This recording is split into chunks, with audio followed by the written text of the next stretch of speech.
topic is able to or unable to. How to use the able to and unable to.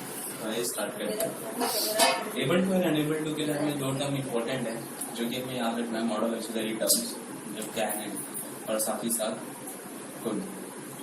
Can में भी जो है use करेंगे हम लोग. जैसा कि आपको पता है कैन जो है एक प्रेजेंट टेंस है. प्रेजेंट टेंस के लिए यूज किया जाता है कैन. एंड पास्ट टेंस के लिए हम लोग यूज करते हैं कुड. बराबर. कैन किसके लिए हो गया? प्रेजेंट टेंस के लिए. एंड कुड हो गया पास्ट टेंसेस. बट फिर उसके बाद प्रेजेंट टेंस का आप सभी को हेल्पिंग वर्ब पता ही है. क्या क्या है? इज, एंड, साथ ही साथ एक हो गया आर. अब बात करते हैं पास्ट टेंस की. तो पास्ट टेंस के हेल्पिंग वर्ब्स क्या क्या है? तो वॉज और एक है वर. ओके.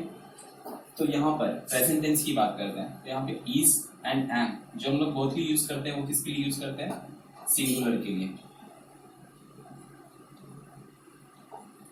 एंड यहाँ पर भी पास्ट टेंस में वॉज जो यूज होगा वो होगा सिंगुलर के लिए.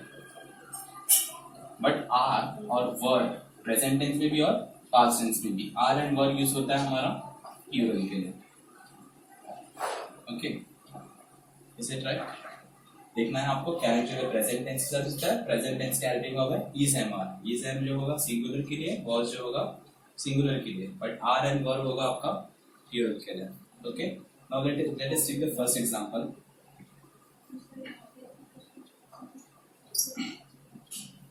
आई कैन स्विम. एग्जामिनेशन में आपको एक क्वेश्चन आएगा आई कैन स्विम और आगे लिखा रहेगा यूज एबल टू और अनेबल टू. अब आप इसे सॉल्व कैसे करेंगे? तो फर्स्ट ऑफ ऑल आपको देखना पड़ेगा दिए हुए सेंटेंस में कि सेंटेंस में कैन यूज किया है कि कुड यूज किया है. अगर आपको कैन यूज किया है तो आपको हेल्पिंग वर्ब इसमें से कैन कहाँ पे आता है? प्रेजेंट टेंस में आता है. आपको उसी के हेल्पिंग वर्ब ही चूज करने पड़ेंगे. तो अभी हेल्पिंग वर्ब क्या क्या है? कैन के इज है, एम है और आर है. बट यहाँ पे आप स्टार्टिंग देखोगे तो यहाँ पे सेंटेंस किससे स्टार्ट हो रहा है? आई से. तो आई है तो मतलब जाहिर सी बात है सिंगुलर है. अगर ये सिंगुलर टर्म है तो जाहिर सी बात है हमें इज नहीं तो एम ही लेना पड़ेगा. अब यहाँ पे एम जो है हमेशा किसके साथ डिफाइन होता है? तो हमेशा आई के साथ डिफाइन होता है एम टर्म. इसलिए हम लोग इज ना लेके हम लोग क्या लेंगे? एम लेंगे. तो इसका आंसर कैसा होगा? लिखिए आई के बाद आप हेल्पिंग वर्ब पुट कीजिए. क्या लिखिए? एम. अब देखिए दिया हुआ सेंटेंस में कहीं भी नॉट दिख रहा है आपको. क्या लिखा है? आई कैन स्विम. कहीं भी नो, नेवर या फिर नॉट ऐसा टर्म है ही नहीं. तो हमें यूज क्या करना पड़ेगा? Able to. अगर यहाँ पे कैनॉट होता तो हम यूज करते अनेबल टू. बट यहाँ पे क्या लिखा है? सिर्फ कैन टर्म लिखा है. इसलिए हम यहाँ पे यूज करेंगे एबल टू स्विम. बराबर. ओके. और एक एग्जांपल लेते हैं. Next. He can play. He can play. अब यहाँ पे देखिए कौन सा टर्म आया? कैन आया. तो कैन क्या है? Present tense. उसके हेल्पिंग वर्ब हमें पता है. अब यहाँ पे ही है. ही है मतलब एक ही बंदा है. तो ही के लिए हम क्या करेंगे? ही लिखेंगे. ही के बाद हमें हेल्पिंग वर्ब लेना पड़ेगा. कौन सा हेल्पिंग वर्ब ले सकते हैं? इज के एम. तो जाहिर सी बात है इसके लिए इजी लेंगे क्योंकि एम जो है खाली हमेशा आई के साथ डिफाइन होता है. आप लिखेंगे he is.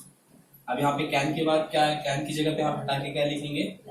Able to play. अगर यहाँ पे सेंटेंस में समझ लीजिए कैनॉट होता, मतलब अगर ऐसा होता कि ही कैनॉट प्ले तो सब कुछ वैसे ही सेम होता. लेकिन सेंटेंस में अगर आप देखोगे यहाँ पे क्या आ गया है? नॉट आ गया है. मतलब सेंटेंस नेगेटिव फॉर्म में चला गया है. तो हमें इस जगह पे सेम सब कुछ वैसे ही होगा. बस ही इज कैनॉट को हटा के हम लिखेंगे यहाँ पे unable to play. Okay. Now let us take the second example of the could. Okay. अभी तक हम लोगों ने कैन का एग्जांपल देखा. अब हम कुड का एग्जांपल देखते हैं. नाउ लेट अस सी. फर्स्ट एग्जांपल देखिए. They couldn't eat mango. Example क्या है? They couldn't eat mango. अगर आप सेंटेंस में देखोगे यहाँ पे सेंटेंस में क्या आ गया? नॉट आ गया. अगर सेंटेंस में नॉट आया है तो फर्स्ट ऑफ ऑल हमें ये देखना है कि सेंटेंस प्रेजेंट टेंस वाला सेंटेंस है कि पास्ट टेंस वाला सेंटेंस है। तो हमने कैसे आइडेंटिफाई किया, तो हमने कुड से आइडेंटिफाई किया कि दिए हुए सेंटेंस में कुड था, तो कुड है तो पास्ट टेंस का सेंटेंस है। अब जब पास्ट टेंस के सेंटेंस है तो हम हेल्पिंग वर्ब भी उसी का यूज करेंगे। तो पास्ट टेंस के हेल्पिंग वर्ब क्या है, वाज है और साथ ही साथ वर है। ठीक है, तो अब हमें यहाँ पे वॉज यूज करना है कि वर यूज करना है ये देखते हैं। तो यहाँ पे सेंटेंस का अगर आप स्टार्टिंग देखोगे सिनेरियो किसमें है, तो सेंटेंस में बोला दे। दे जाहिर सी बात है सिंगुलर के लिए तो यूज नहीं होता, दे मतलब बहुत सारे लोग होते हैं। तो हम क्या करेंगे यहाँ पे दे लिखिए। अब दे के लिए हम वॉज तो यूज नहीं करेंगे, वर किसके लिए यूज होता है हम लोग के प्यूरल के लिए यूज होता है, तो हम वर का टर्म यूज करेंगे। तो यहाँ पे आएगा दे वर।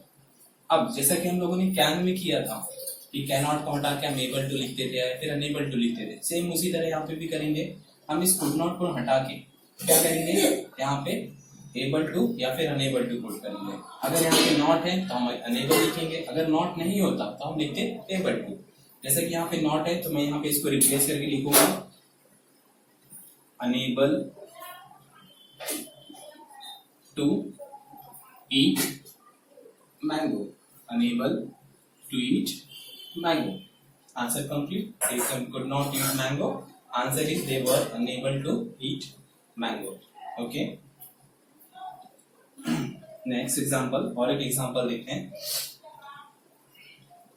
He could dance. इससे क्या example लेते हैं हम, he could dance. Okay. तो same कुड आया है दिए हुए सेंटेंस में, तो जाहिर सी बात है पास्ट टेंस का सेंटेंस है, तो उसके लिए हम यूज क्या करेंगे, पास्ट टेंस के हेल्पिंग वर्ब। पास्ट टेंस के हेल्पिंग वर्ब क्या है, वाज, साथ ही साथ वर। तो यहाँ पे देखेंगे सेंटेंस में किससे स्टार्ट हो रहा है, ही से। जाहिर सी बात है अगर ही है तो सिंगुलर का ही टर्म है, तो हम लिखेंगे यहाँ पे ही है। तो वाज किसके लिए यूज किया जाता है, सिंगुलर के लिए, तो लिखिए यहाँ पे वाज। और कुड देखेंगे आप दिए हुए सेंटेंस में कहीं भी आपको नॉट नजर नहीं आ रहा है, क्यों लिखा है ही कुड डांस, तो नॉट नहीं है तो जाहिर सी बात है हम क्या यूज करेंगे, able to. He was able to dance. Okay, तो this is all about the able to and unable to.